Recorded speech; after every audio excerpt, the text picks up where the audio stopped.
డబ్బు. నేను ఇప్పటికి 5 సార్లు ఎమ్మెల్యేగా పోటీ చేసిన సందర్భాల్లో నువ్వు పోటీ చేయకు, నేనే పోటీ చేస్తాను, నాకే ఆ టికెట్ రావాలి, లేదా నిన్ను ఖచ్చితంగా ఓడిస్తానని ప్రతి ఎన్నికల్లో కూడా నాకు ఇంట్లో గొడవలు జరుగుతూనే ఉంటాయి.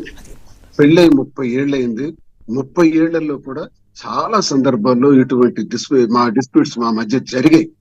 ఇటీవల కాలంలో ఒక 2 ఏళ్ల క్రితం ఎన్నికలకు ముందు జగన్మోహన్ రెడ్డి గారి టెక్కల్లో నాకు టికెట్ ప్రకటిస్తే, ఆ ప్రకటించినటువంటి టికెట్ కి లేనిపోని అభాండాలు, లేనిపోని అబద్ధాలు, మాధురి అనే అమ్మాయికి నాకు సంబంధాలు ఉన్నాయని లేనిపోని తప్పుడు వార్తలు సృష్టించి ఆఖరికి అధిష్టానం వద్దకు కూడా వెళ్లి ఈయనకి టికెట్ ఇవ్వకండి, నాకు ఆయనకి విడాకులు ఇవ్వండి, నాకు టికెట్ ఇవ్వకపోయినా విడాకులు ఇవ్వకపోయినా నేను ఉరి వేసుకొని చనిపోతానని బ్లాక్ మెయిల్ చేసి టికెట్ అడిగితే, అప్పుడు నేను జగనన్నకి రిక్వెస్ట్ చేసి కన్విన్స్ చేసి, అన్నా తాను టికెట్ అడుగుతుంది కాబట్టి యాక్సెప్ట్ చేయండి అన్న, నేనైతే ఆమెకి ఇచ్చేయడానికి సిద్ధంగా ఉన్నాను, తప్పకుండా నేను పనిచేస్తాను, నా భుజాన్ని వేసుకుంటాను, ఎలక్షన్ బాధ్యత అంతా అని చెప్పి నచ్చ నేనే తప్పకుండా దువ్వాడవాణి పోటీ చేస్తారని ప్రకటించడం జరిగింది. అంటే రాజకీయంగా నా 25 సంవత్సరాల కష్టాన్ని తన కోరికకు 100 మెట్లు దిగైనా సరే టికెట్ ఆమెకు ప్రకటించి ఆమెకు వచ్చేటట్టు చేశాను.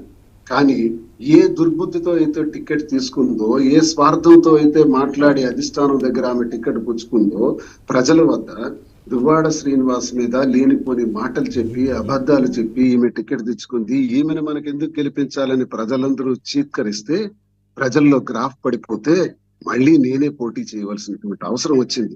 నేను పోటీ చేసినప్పుడు కూడా అచ్చెన్నాయుడితో చేయి కలిపి ఆ సొంత గ్రామం లింగాల వలస దరి ప్రాంతాల్లో అందరికీ ఫోన్లు చేసి సైకిల్ గుర్తుకు ఓటేయండి, దువ్వాడ శ్రీనివాస్ ను ఓడించండి అని చెప్పి విపరీత ప్రచారం చేసి ఎన్నికల్లో నా ఓటమి కారణం కూడా అయింది దువ్వాడవాణి. ఈమెకి కేవలం రాజకీయ కాంక్ష. నేను వ్యాపారాలు చేసి బాగా అభివృద్ధి దశలో ఉండేటప్పుడు ఆ వ్యాపారాలు తన పేరున ఉండాలి. ఇలాంటి దురాలోచనతో మా ఇంట్లో ఈ గొడవ చాలా కాలంగా సాగుతుంది సార్. ఇది అధిష్టానం వరకు తీసుకెళ్లిన తర్వాత ఈ పరిస్థితులన్నీ గత ఒక ఏడాది 2 సంవత్సరాల నుంచే దీని మీద చర్చలు జరుగుతున్నాయి. ఇప్పుడు ఎన్నికల్లో ఓడిపోయినాం, ఎవరి మనని వాళ్ళు ఉన్నాం.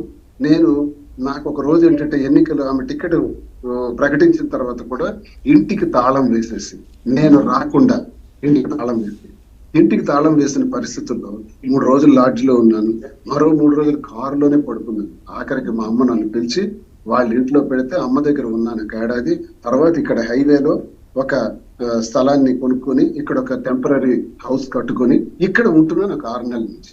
ఇప్పుడు ఇంటి మీదకి దాడి చేసి ఏమంటే నా కూతుర్ని పంపిస్తే కూతుర్లు వస్తే వెళ్ళనండి, కూతుర్ని గుండెల్లో పెట్టుకొని ప్రాణప్రదంగా పెంచి వాళ్ళకి డాక్టర్లు చేసి వాళ్ళ ఉన్నత స్థాయికి రావాలని కలలు గని ఎన్నో ఆశించిన నన్ను ఆ కూతుర్ల బుర్రల్లో విషబీజాలు నాటి తండ్రి మీద వ్యతిరేక భావాలు నూరిపోసి ఆ కూతుర్లు నన్నే ప్రశ్నించేటట్టు చేసి ఆ రాత్రి మొన్న 8వ తారీఖు రాత్రి వాళ్ళు వచ్చేటప్పుడు నేను కిందకి దిగెళ్ళాను లోపలికి తీసుకుందామని.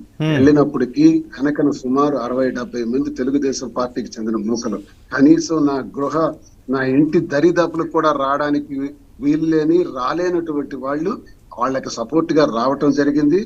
ఆ రోజే గుణపాలు, ఇంట్లో దూకటానికి నిచ్చెన, కారాలు, అలాగే రోప్స్, వైర్లు ఇవన్నీ పట్టుకుంటా ఫుల్ సరంజామాతో వచ్చారు కదా. అసలు ఇంత మీ మీద కక్ష సాధింపు దువ్వాడ గారు, అసలు ఎంత కక్ష సాధింపు తండ్రి మీద చేయడానికి లేకపోతే భర్త మీద చేయడానికి ఏంటి? రాజకీయ కాంక్ష అన్న మీ ఆరోపణ?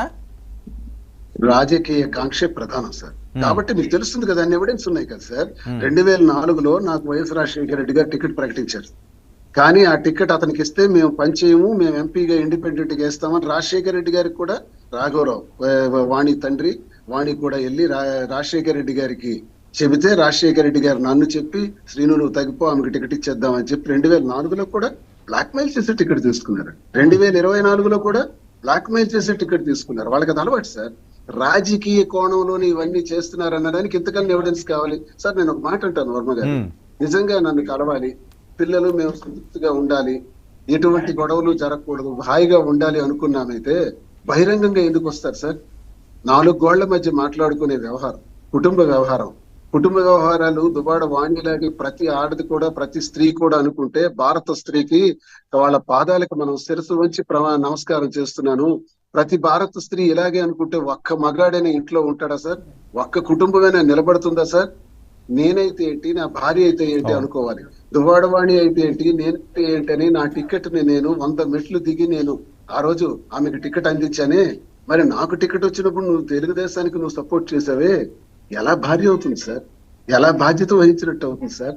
ఎలా నా గౌరవాన్ని నిలబెట్టినట్టు అవుతుంది సార్? ఇలాగే ప్రతి స్త్రీ అనుకుంటే ఏ ఇల్లైనా ఉంటది సార్? మరి ఏంటి పిల్లల పరిస్థితి ఏంటండి? పోనీ మీ ఇద్దరి మధ్యన విభేదాలు ఉన్నాయి అనుకుందాం, పిల్లలు కూడా అంత వ్యతిరేకత ఎందుకు వ్యక్తం చేయాలి మీ మీద? పిల్లలకి విషబీజాలు చిన్నప్పటి నుంచే, పున్నమనాగ సినిమాలో చిరంజీవికి ఒక్కొక్క చుక్క వేసి వేసి వేసి పెద్ద అయినప్పటికీ ఆయన ఎలా అయితే నాగుపాములా తయారవుతారో ఆ రకంగా విషం పోసి తండ్రి మీదే వ్యతిరేక భావాలను రెచ్చగొట్టి తయారు చేసింది సార్. దాని ప్రతిఫలం ఏది పిల్లలకి ఎప్పుడైనా తెలుస్తుంది. ఈ రోజుకి నేను ఒకటి అనుకుంటున్నాను సార్, నా పిల్లలు మంచోళ్ళు. నా పిల్లలకి లేనిపోని మాటలు ఆడిస్తుంది. పిల్లల్ని నేను ఎప్పుడు జీవితాంతం నా గుండెల్లో పెట్టి చూసుకుంటాను. వాళ్ళ బాధ్యతలు నావే, వాళ్ళ సర్వస్వం నాదే. ఎన్ని ఆస్తులన్నీ కూడా రాసేసినాను. ఒక ఏడాది కాలంలో గత 4వ నెల 18వ తారీఖు 2023 నుంచి ఈ రోజు వరకు సుమారు 1,40,00,000 రూపాయల ఖర్చుల కోసం ఇచ్చాను. ఖర్చు పెట్టుకున్నారు. ఇచ్చినవన్నీ చెప్పకూడదు. కుటుంబంలో పెద్దగా ఏ భర్త అయినా ఏ తండ్రి అయినా చేస్తాడు. కానీ నా పరిస్థితులు ఇలా దాపురించాయి కాబట్టి వాస్తవాలు ప్రజల ముందుకి మీ ద్వారా నేను తెలియజేస్తున్నాను. అన్ని ఇచ్చేసాను. నా చేతిలో చిల్లిగవ కూడా లేదు. ఇప్పుడు ఈ ఉంటున్నటువంటి ఇంటి దగ్గర కొట్టే ఈ ఇంటి దగ్గరకు కూడా వచ్చి రాద్ధాంతం చేసి అచ్చెన్నాయుడు సపోర్ట్ తో పోలీసులు ఏమీ చేయలేని పరిస్థితులు కల్పించుకొని ఎలా కేకలేస్తుందని మీతో మాట్లాడుతున్నప్పుడే చూడండి సార్. నాతో కలిసి ఉండడానికి సార్, కుటుంబం నిలబెట్టుకోవడానికి సార్, ఇది మార్గమా సార్? ఏంటి ఇప్పుడు బయట ఏమైనా గొడవ అవుతుందా? శ్రీనివాస్ గారు, బయట ఏమైనా గొడవ అవుతుందా? గొడవ చూడండి, మీతో మాట్లాడుతుంటే తలుపులు కొట్టి వీరంగం సృష్టిస్తుంది. పీసీఆర్ బయటికి చూడండి, వీరంగం సృష్టిస్తుంది. ఒక్క నిమిషం శ్రీనివాస్ గారు, లైవ్ లో మాట్లాడుతున్నాను, మీరు డైరెక్ట్